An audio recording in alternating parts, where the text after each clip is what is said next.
नमस्कार, मैं रवीश कुमार। सरकारी संस्थानों को बेच देने के फैसले के खिलाफ सोमवार को शुरू हुआ आंदोलन या हड़ताल गुरुवार तक जारी रहेगी। बैंकों के बाद बीमा सेक्टर के कर्मचारियों की भी हड़ताल होगी। जब निजीकरण का फैसला होता है तो उसे सुधार बताया जाता है और हफ्तों तारीफ होती है।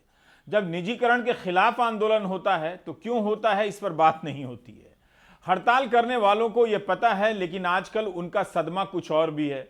गोदी मीडिया और मीडिया में कवर ना होने का सदमा। छिटपुट तरीके से तो कवर हो जाता है, लेकिन जितना वो अपनी हड़ताल को बड़ा समझते हैं उस अनुपात में तो नहीं होता है। आप दावे के साथ नहीं कह सकते कि लाखों बैंक कर्मचारियों में लोग गोदी मीडिया के उपभोक्ता नहीं होंगे। उपभोक्ता हैं, तभी तो सदमा लगा कि उनकी हड़ताल को कोई दिखा नहीं रहा। नहीं दिखाने वालों की संख्या इतनी अधिक है, जो दिखा भी रहे हैं वो काफी नहीं। जब बेरोजगार युवाओं के आंदोलन और किसानों के आंदोलन को नहीं दिखाया जाता है तो फिर बैंक कर्मियों को क्यों लगा कि उनकी हड़ताल को कवरेज मिल जाएगा? मैं हर आंदोलन में यह सवाल करता हूं। अब आपको रेखा चित्र के जरिए बताना चाहता हूं। हड़ताल करने वाले बैंक कर्मियों में अधिकांश गोदी मीडिया देखते होंगे, ऐसा मान लेता हूं। जब मीडिया का चरित्र गोदी मीडिया में बदल रहा था तो उसका हौसला भी बढ़ा रहे होंगे, यह समझकर कि गोदी मीडिया राष्ट्रवाद को बढ़ावा दे रहा है और बदले में गोदी मीडिया जो हिंदू मुसलमान के टॉपिक का घोल पिला रहा था उसे धर्म का अमृत समझकर पीने लगे होंगे। मैं तब भी बार बार कह रहा था कि यह वो प्रक्रिया है जिसके जरिए एक समूह या तो दंगाई बन जाता है या दंगाइयों का समर्थक, लेकिन नागरिक नहीं बनता। फिर भी लोग देखते रहे। जैसे ही कोरोना को तबलीग से जोड़ा गया, वे टीवी चैनलों पर घंटों इसका कवरेज देखने लगे। उनके बीच ये टॉपिक इतना लोकप्रिय हुआ कि सरकार भी अपने प्रेस कॉन्फ्रेंस में तबलीग जमात का जिक्र अलग से करने लगी। यह बात बैंक कर्मियों पर ही नहीं, बाकियों पर भी लागू होती है। इस दर्शक समाज को किसी विषय पर घंटों नहीं, महीनों देखने की लत लगा दी जाए। वो विषय कुछ और नहीं, एक नेता के गुणगान के हों और राष्ट्रवाद के नाम पर सांप्रदायिकता की। 3 महीने तक चले सुशांत सिंह राजपूत के कवरेज को देखने में अपना घंटों लगा देने वाले दर्शकों, उन्हें अब कैसा लगता होगा वही बता सकते हैं। सांप्रदायिकता आपकी नागरिकता को निगल जाती है। अपने पर्स में लिखकर रख लीजिए। जाहिर है, जिस माध्यम को आप अपना समझते थे, अपनी विचारधारा का साथी समझने लगे थे, उस माध्यम के लिए आप अजनबी हो जाते हैं जैसे ही आंदोलन पर जाते हैं। तो बैंक कर्मियों को सदमा लगा। वैसे मैं जानना चाहता हूं कि लाखों बैंक कर्मियों के व्हाट्सएप ग्रुप में किसान आंदोलन के समय किसानों को नागरिक समझा जाता था या आतंकवादी कहा जाता था?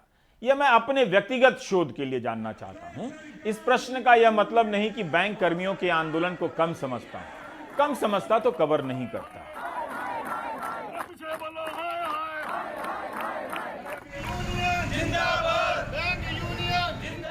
यही बात लाखों बैंक कर्मियों के मन में भी होगी जब उन्होंने तय किया होगा कि 15 और 16 मार्च को देश भर में हड़ताल के फैसले से पूरा मुल्क सन्न हो जाएगा। मीडिया में घंटों चर्चाएं होंगी और सरकार पर दबाव बनेगा। ऐसा तो हुआ नहीं। निजीकरण धोखा है, धोखा है, धोखा है। हड़ताल का जिम्मेदार कौन? इनकलाब जिंदाबाद, जिंदाबाद, जिंदाबाद। नोटबंदी के समय इन बैंक कर्मचारियों की कितनी तारीफ हुई, प्रधानमंत्री ने की। जब ये रात दिन एक कर पुराने नोटों को गिन रहे थे, बदल रहे थे, तो इन्हें लगा कि सैनिक की तरह देश की सेवा कर रहे। बहुत से कैशियरों ने पुराने नोटों में की गिनती में हुई कमी की भरपाई अपनी जेब से खुशी खुशी की कि वे सेवा कर रहे हैं। इससे पहले कम समय में जनधन खाता खोलने के लिए प्रधानमंत्री ने सभी बैंक कर्मियों को ईमेल किया था और तारीफ की थी। आज उन्हीं बैंकरों का भविष्य दोराहे पर है। तब ना तो प्रधानमंत्री का ईमेल आ रहा है और ना गोदी मीडिया कवर कर रहा है। कवर करेगा भी तो औपचारिकता निभा देगा। जगह जगह से प्राइवेट नौकरी छोड़कर आए सरकारी बैंकों में नौकरी करने वाले असुरक्षित हैं। एक सुरक्षित नौकरी का सुख जा रहा है, लेकिन ऐसा नहीं है कि बैंकर नौकरी की सुरक्षा में काम नहीं करते हैं। इन 7 सालों में उन्होंने जितना काम किया होगा वो याद है और याद भी होगा। प्राइम टाइम पर आपने बैंक सीरीज में देखा होगा, यूट्यूब पर देख सकते हैं। इनकलाब जिंदाबाद, गवर्नमेंट डाउन डाउन। बैंकरों को सदमा तो तभी लगा था जब अपनी सैलरी बढ़ाने को लेकर उन्हें 3 साल तक आंदोलन करने पड़े। अब बैंकों के बेचने की हकीकत का सामना हो रहा है। देश भर के बैंकों के बाहर से आई ये तस्वीरें निजीकरण को मुद्दा बनाने का असफल प्रयास कर रही हैं। निजीकरण कहां मुद्दा बन पाता है? एक एक कर सरकारी कंपनियां बिकने वाली हैं। विशाखापट्टनम में 40 दिनों से इस्पात निगम के निजीकरण के खिलाफ आंदोलन चल रहा है। क्या उसमें कोई बैंकर गया था? क्या सबकी अपनी अपनी लड़ाई है? जो पीएसयू बैंक है ये गरीबों का बैंक है। हम लोग गांव-गांव में हमारी शाखाएं हैं। हम लोग गरीबों का मदद करते हैं, गरीबों को लोन देते हैं, विद्यार्थियों को लोन देते हैं, छोटे कुटीर उद्योग वाले को देते हैं, ठेला रिक्शा चलाने वाले को लोन देते हैं। और ये सरकार इसको निजी हाथों में बेचना चाहती है और निजी हाथों में बेच करके ये इस देश के पैसे को कुछ चंद हाथों में देना चाहती है। छोटे छोटे विद्यार्थी लोन लेकर के आईएएस, आईपीएस, इंजीनियरिंग, मेडिकल की पढ़ाई करते हैं, उसको ये सरकार रोकना चाहती है। जो गरीब जनता आज राष्ट्रीयकृत बैंकों के माध्यम से तमाम तरह के लाभ उठा रही है, प्राइवेट बैंक में उसकी घुसने की हिम्मत भी नहीं हो सकती। हम आप ही हैं, वहाँ के जाके प्रबंधक को कभी हम देख नहीं सकते हैं, मिलना तो दूर है। राष्ट्रीयकृत बैंकों में हर आदमी को सुलभ पहुँच है, बैंक के मैनेजमेंट तक अपनी बात कह सकता है, शिकायत कर सकता है। Our slogan is people's money should be utilized for the people's use. It should not be for the private loot. सिर्फ 2 बैंकों का निजीकरण नहीं हो रहा है। बैंकों के अलावा सरकार ने कई कंपनियों को बेचने की सूची बनाई है और बाकायदा संसद में अपनी नीति का ऐलान किया है। फिर भी हड़ताल से पहले मीडिया में यह खबर आती है कि नीति आयोग ने 6 बैंकों के निजीकरण को टाल दिया है। ये 6 बैंक हैं: state bank of India, Punjab national bank, Canara bank, bank of Baroda, Indian bank, union bank. मतलब सूची से किनारे कर दिया है निजीकरण की कंपनियों की सूची से। क्या इसका संबंध हड़ताल के असर को कम करने की रणनीति से है? निर्मला सीतारमण वित्त मंत्री बार बार कह रही हैं कि बड़े बैंकों की तो जरूरत है, सभी बैंकों का निजीकरण नहीं होगा। Today we have quite a few number of banks, some performing very well, some performing probably just about all right. And they have a very big role to play, there is no doubt. But yet, we need banks which are going to be able to scale up. We need banks of the size of State Bank of India in this country, many more of them. So we have brought in banks which are going to be able to meet the aspirational needs of this country.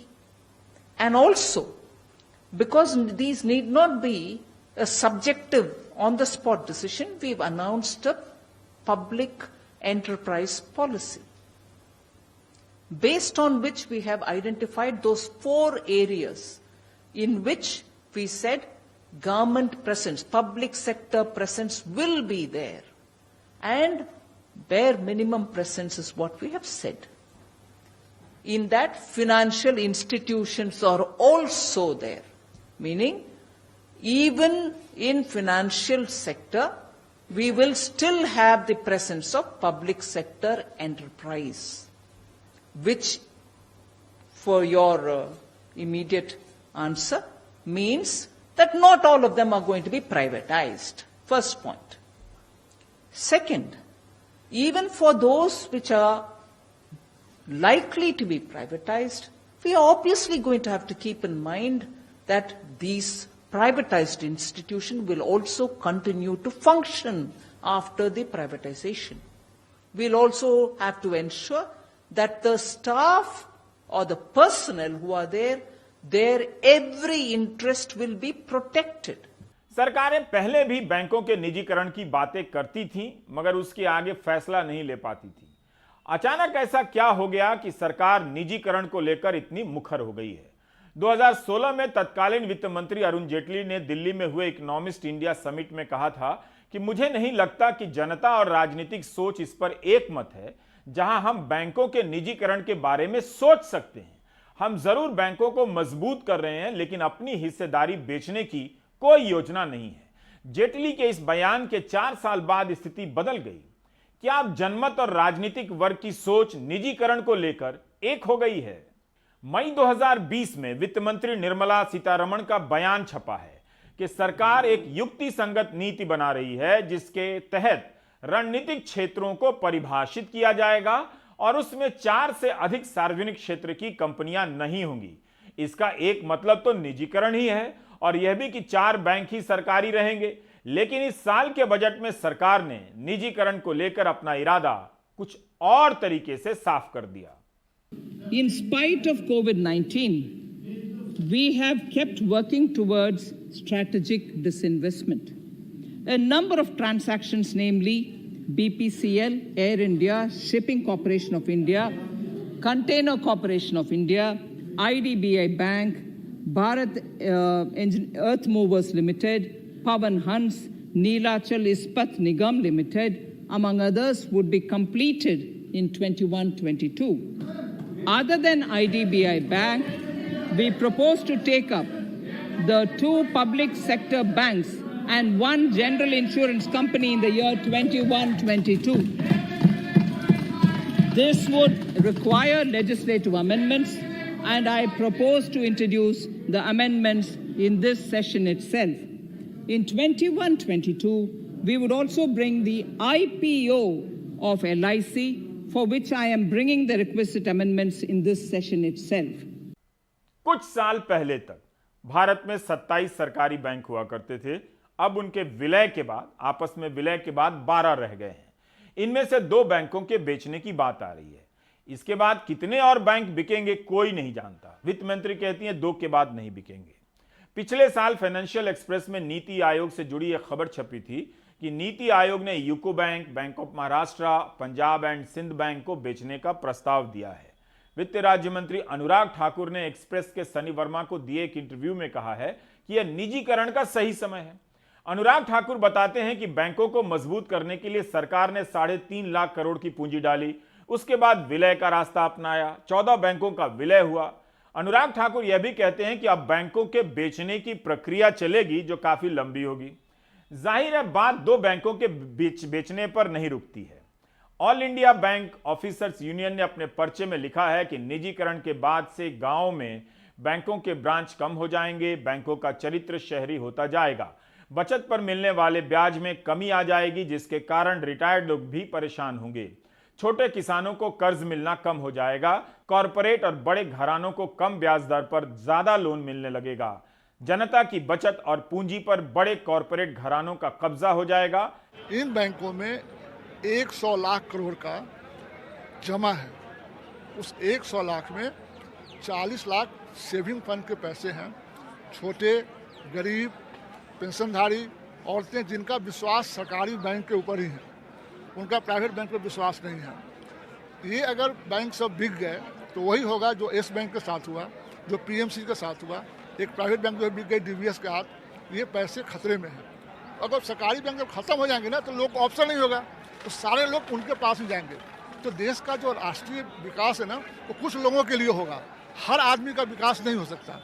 जो economic power है वो कंस्ट्रेट कर जाएगी कुछ लोगों के हाथ में, तो उससे पॉलिटिकल सिस्टम को भी खतरा है और डेमोक्रेसी को भी खतरा है। बैंक यूनियन मानते हैं कि सरकार की नीति और दबाव के कारण बैंकों की हालत खराब हुई है। बैंकों को लोन देने के लिए मजबूर किया गया और ना चुकाने पर जो नॉन परफॉर्मिंग एसेट एनपीए बना, उससे नुकसान बैंकों को ही हुआ। एनपीए की वसूली के लिए मोदी सरकार इंसॉल्वेंसी एंड बैंकरप्सी कोड लेकर आई, जिसकी बहुत तारीफ हुई, लेकिन धीरे धीरे इस कोड से भी बचने का रास्ता निकाल लिया गया।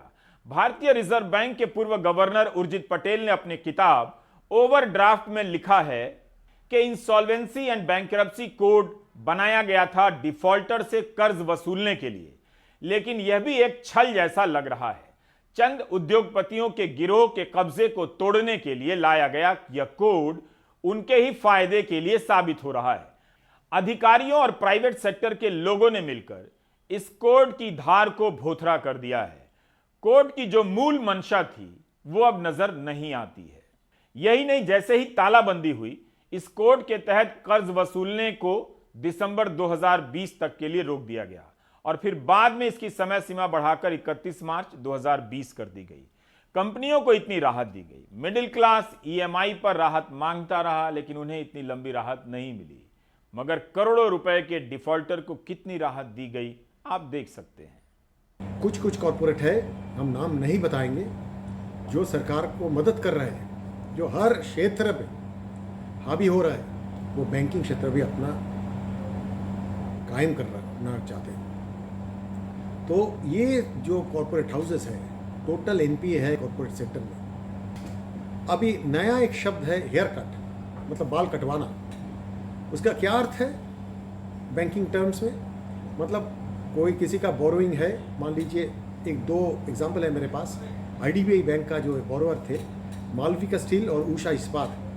मालविका स्टील का टोटल आउटस्टैंडिंग था 594.50 करोड़।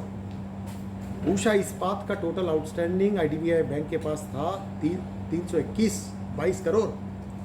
वो डिफॉल्टर बनने का बाद वो जो रिजोल्यूशन अभी है, आईबीसीआई एनसीएलटी है, लेकिन वो एकदम बेकार है। वो रिजोल्यूशन होके वो एसेट टोटल बेच दिया गया।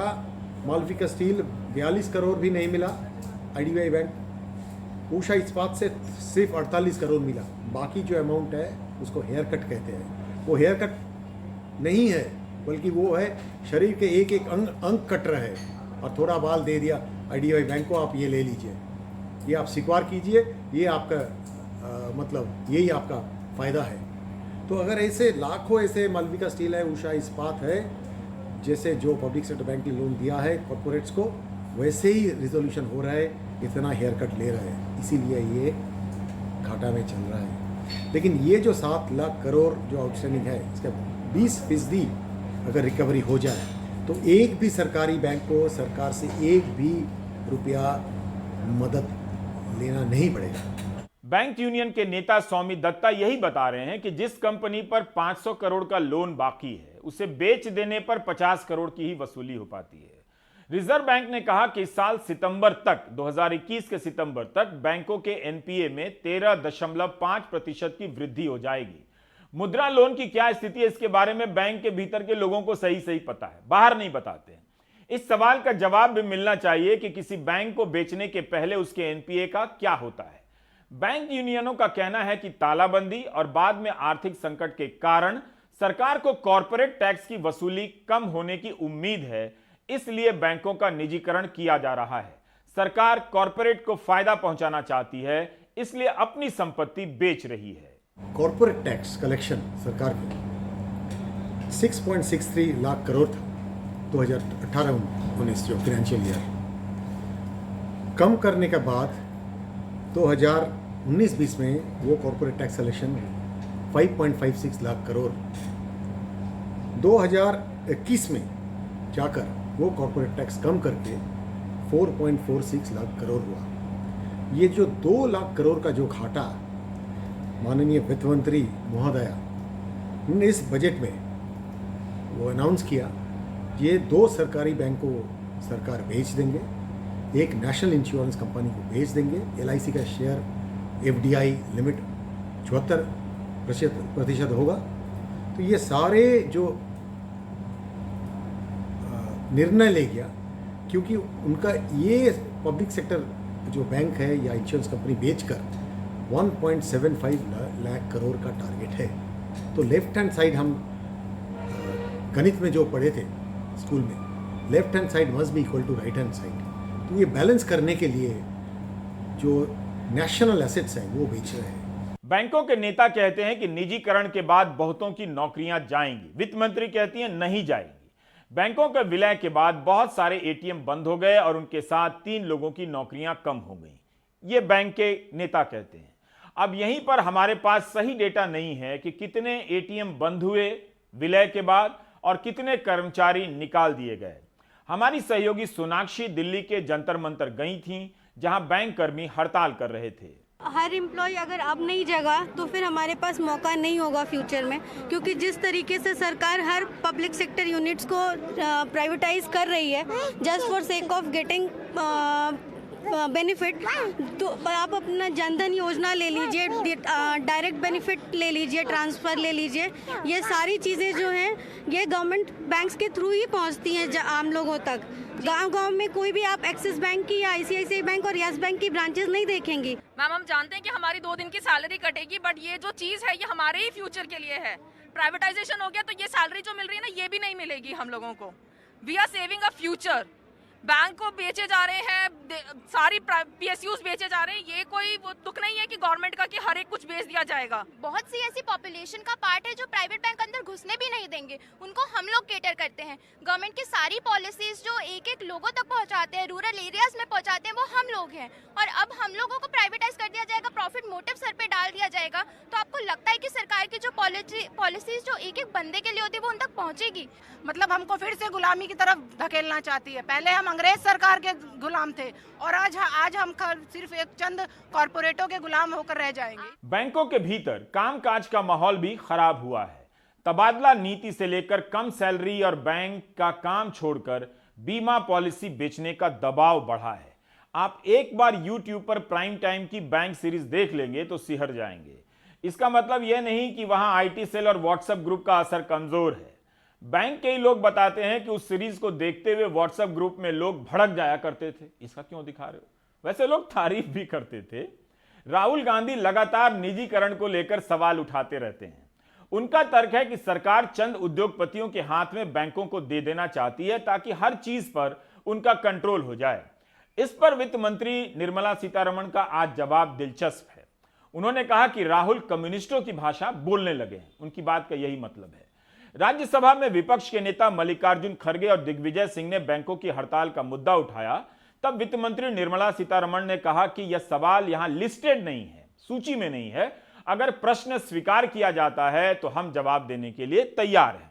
There is a huge anger against the decision of the government of India to allow the 2 PSBs to be privatized. May I know from the Honorable Minister under what policy and under what parameters fixed by the government of India you are allowing the 2 PSBs to be privatized? Thank you. Thank you. Yeah, I don't think this relates to the question at all, sir. Right. It doesn't. Right. Thank you. Please. This is not the core aspect of this question. Right, So please. nobody is skirting the issue, sir. Honorable members should appreciate that this question relates to certain aspects on which we are willing to answer. If there is a question admitted. Please, Mani, sir. Please. Sir, I'm addressing you, Nothing. sir. Sir, I'm addressing Question you, number sir. 2. If there are questions, we'll answer. But skirting is not right, sir. I'm sorry, that should be removed from Right, the yes. जो bank अपने दरवाजे पे आम हिंदुस्तानी को खड़ा नहीं रहने देता था, गरीब मिडिल क्लास को, उन्हीं को लोन देने पे मजबूर हुआ। जो इंश्योरेंस कंपनी नेशनलाइज हुई, जो LIC हुई, रेलवे है, इनको ख़त्म करके चंद दोस्तों के फ़ायदे में काम हो रहा है। इसका हमने आज राज्यसभा में विरोध किया है, इन कर्मियों का समर्थन किया है और आगे भी हम इनके लिए लड़ते रहेंगे। पर आपका क्या स्टैंड है सर? आखिरी सवाल LIC पर। हम चाहते हैं कि ये भारत देश के लिए हित में है और LIC का निजीकरण नहीं होना चाहिए, इसको स्ट्रेंथन करना चाहिए। इसे ख़त्म करने की साजिश चल रही है, वो नहीं होनी चाहिए। क्या यह कांग्रेस की नई लाइन है कि वह निजीकरण के खिलाफ है? कांग्रेस को इन बैंकों के निजीकरण को लेकर और स्पष्टता दिखानी चाहिए, क्योंकि निजीकरण के मामले में कांग्रेस और बीजेपी के बीच अंतर की रेखा काफी पतली होती है। मनीष कुमार ने पटना में हड़ताल पर बैठे बैंक कर्मचारियों से बात की। सरकार भले कह रही हो कि स्टेट बैंक का निजीकरण नहीं होगा, लेकिन इस हड़ताल में स्टेट बैंक के कर्मचारी भी शामिल हुए। जब इस सरकार को पैसे की भूख है, पैसों के लिए बैंकों को बेचना है, तो आज आप कोरोना पीरियड में के नाम पर 4 बैंक को बेच रहे हैं, कल दूसरी विपत्ति आएगी फिर 4 बैंक को बेचिए। प्राइवेटाइजेशन कोई समस्या का हल है? अगर प्राइवेटाइजेशन ही समस्या का हल होता तो इतने जो स्कूल हैं, सरकारी स्कूल, वो सब बंद हो गए होते, सरकारी अस्पताल बंद हो गए होते। सारा प्राइवेट कर देने का उनका मेन मकसद यही है कि जब सरकारी संस्था ही नहीं रहेगी तो आरक्षण के लिए लोग मांग नहीं करेंगे।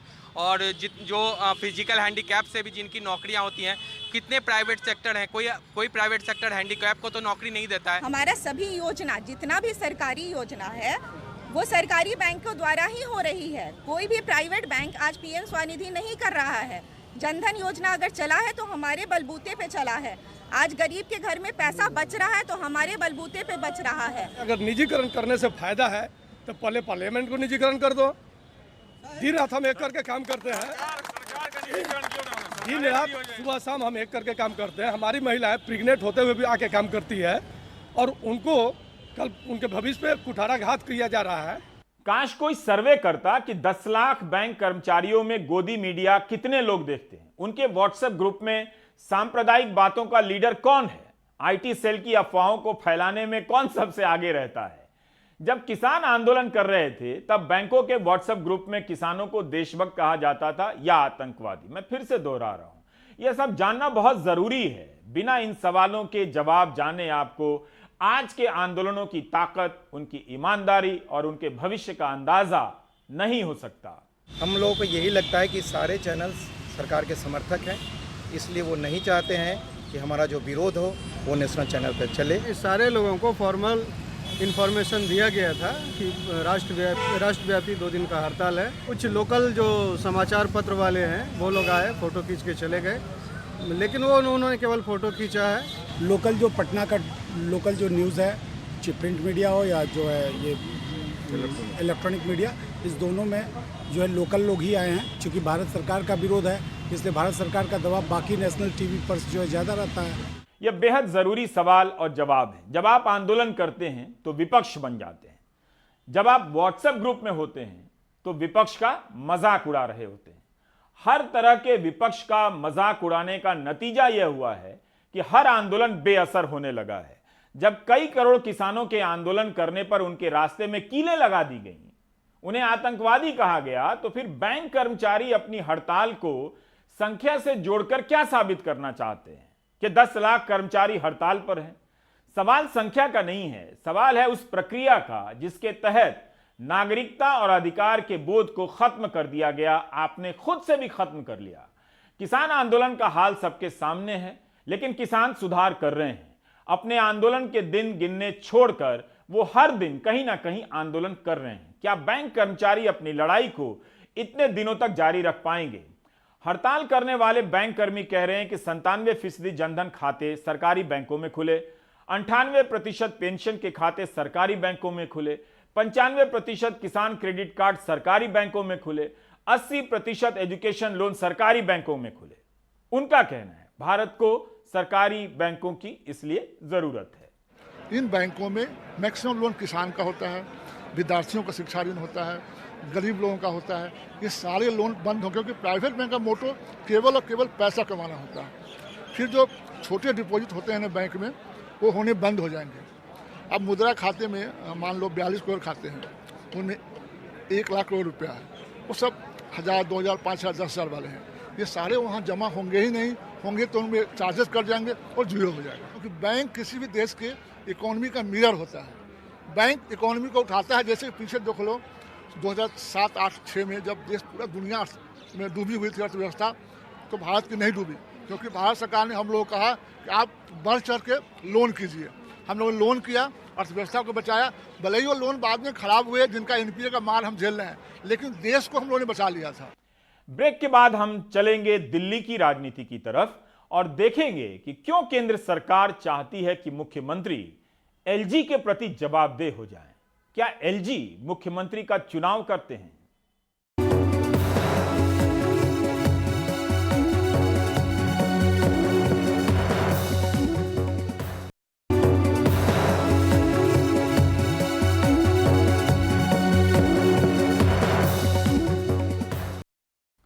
सोमवार को लोकसभा में दिल्ली में शासन संबंधी जो संशोधन बिल पेश किया गया, उसे लेकर आम आदमी पार्टी एक बार फिर से जंतर मंतर पर जाने वाली है। शायद बहुत दिनों बाद जंतर मंतर पर आम आदमी पार्टी और उसकी सरकार दिखेगी। बुधवार को दिल्ली के मुख्यमंत्री अरविंद केजरीवाल के अलावा सभी मंत्री, आम आदमी पार्टी के नेता विरोध प्रदर्शन में शामिल होंगे। हमारे सहयोगी शरद शर्मा बता रहे हैं कि आखिर इस संशोधन बिल में क्या प्रस्ताव है और इनका दिल्ली की शासन व्यवस्था पर किस तरह का असर पड़ने वाला है। इंकलाब जिंदाबाद, जिंदाबाद, जिंदाबाद। दिल्ली के सत्तारूढ़ आम आदमी पार्टी के सांसदों का संसद में गांधी जी की प्रतिमा के सामने ये विरोध प्रदर्शन केंद्र की बीजेपी सरकार के उस बिल के खिलाफ है जो राष्ट्रीय राजधानी क्षेत्र दिल्ली सरकार अधिनियम 1991 में संशोधन के लिए लाया गया है। ये बिजली, पानी, चिकित्सा, शिक्षा के काम से बौखलाए हुए हैं, महिलाओं की सुरक्षा के काम से बौखलाए हुए हैं। ये सारे काम को दबाना चाहते हैं, खत्म करना चाहते हैं, इसीलिए एलजी को इन्होंने सरकार बनाया। केजरीवाल मॉडल की चर्चा आज पूरे दुनिया में हो रही है। गुजरात में भी हमें इतनी बड़ी सफलता मिली, तो इस सब से बौखला कर अभी पूरे दिल्ली में पब्लिक ट्रांसपोर्ट फ्री करने की सरकार की योजना है। तो मुझे लगता है कि इन सारी योजनाओं से बौखला कर इन्होंने दिल्ली सरकार को ख़त्म करने की एक योजना बना ली। केंद्र सरकार के जिस संशोधन बिल पर आम आदमी पार्टी और केजरीवाल सरकार आग बबूला हो रही हैं, उसमें 4 संशोधनों का प्रस्ताव है। इनमें कहा गया है कि दिल्ली की विधानसभा जो भी कानून बनाएगी उसमें सरकार का मतलब उपराज्यपाल माना जाएगा, जबकि सुप्रीम कोर्ट ने जुलाई 2018 में संवैधानिक पीठ के फैसले में चुनी हुई सरकार को सरकार बताया था। अगर विधानसभा में किसी ऐसे विषय पर बिल पास हो गया जो उसके दायरे से बाहर हो तो एलजी उसको अपने पास ही रोक सकते हैं, जबकि अभी सब बिल पास होकर राष्ट्रपति की मंजूरी के लिए जाते हैं। विधानसभा ऐसा कोई नियम नहीं बनाएगी जिससे वो या उसकी समितियां दिल्ली के रोजमर्रा के प्रशासनिक फैसलों की जांच कर सकें। ऐसा कोई भी नियम इस बिल के पास होते ही रद्द हो जाएगा। सरकार, मंत्रिमंडल या मंत्री कोई कार्यकारी फैसला करेंगे तो उसमें उपराज्यपाल की राय लेनी होगी, जबकि 2018 के सुप्रीम कोर्ट के फैसले के मुताबिक लॉ एंड ऑर्डर, पुलिस और जमीन के विषयों को छोड़कर चुनी हुई सरकार को उपराज्यपाल की राय या अनुमति की जरूरत नहीं होगी, केवल फैसलों की जानकारी देनी होगी। हालांकि संशोधन बिल में ये नहीं लिखा हुआ कि चुनी हुई सरकार को उपराज्यपाल की राय मानना अनिवार्य होगा, लेकिन केजरीवाल सरकार के मुताबिक इससे चुनी हुई सरकार फैसला लेने के लिए स्वतंत्र नहीं रह जाएगी और फैसलों में पहले की ही तरह देरी होगी। ये ओपिनियन लेने को कह रहे हैं कि आपको फैसलों में उपराज्यपाल की ओपिनियन लेनी होगी, लेकिन ओपिनियन बाइंडिंग नहीं होगी, ये उसमें कहीं लिखा नहीं हुआ है। नहीं, लेकिन हर एक फाइल पहले एलजी के पास जाएगी तो सही। हाँ। और एलजी लेके बैठे हैं अपने 6 महीने, जैसे पहले सीसीटीवी की फाइल थी 6 महीने लेके बैठे रहे, फिर जाके धरना करना पड़ा, भाई फाइल लेके क्यों बैठे हो इतने दिन, मोहल्ला क्लिनिक की फाइल के लिए लड़ना पड़ा, जाके कोर्ट में जाना पड़ा कई चीज़ों पे। तो कुल मिला के हम कोई भी फैसला लें, स्वतंत्र नहीं है हम फैसला लेने के बिना एलजी की मंजूरी के। आम आदमी पार्टी की सरकार विधानसभा की समितियों के जरिए भी बहुत से मुद्दे उठाती रही, लेकिन प्रस्तावित संशोधन के बाद इस पर भी पाबंदी लग सकती है। दिल्ली एक केंद्र शासित प्रदेश है और केंद्र शासित प्रदेश होने के नाते एलजी को अधिकार होते हैं कि वो दिल्ली को गवर्न करे। मैं ये समझता हूं कि गवर्नर को दिल्ली जैसे केंद्र शासित प्रदेश में यदि ज़्यादा कार्यकारी शक्तियां प्रदान की जाती हैं तो उससे दिल्ली का भला ही होगा। अब बुधवार को खुद मुख्यमंत्री अरविंद केजरीवाल के साथ पूरी आम आदमी पार्टी जंतर मंतर पर विरोध प्रदर्शन करेगी। संशोधन बिल पास होने पर चुनी हुई सरकार के अधिकार निश्चित तौर पर कम होंगे। साथ ही जब अलग अलग फैसलों पर उपराज्यपाल की राय लेनी होगी तो इसका मतलब ये होगा कि उपराज्यपाल को फैसलों की प्रक्रिया का हिस्सा बनाना होगा, जिससे फैसले लेने में देरी भी हो सकती है, फैसलों पर खींचतान भी हो सकती है और पहले की तरह हमें टकराव भी देखने को मिल सकता है। दिल्ली से राजीव रंजन के साथ मैं शरद शर्मा, एनडीटीवी इंडिया।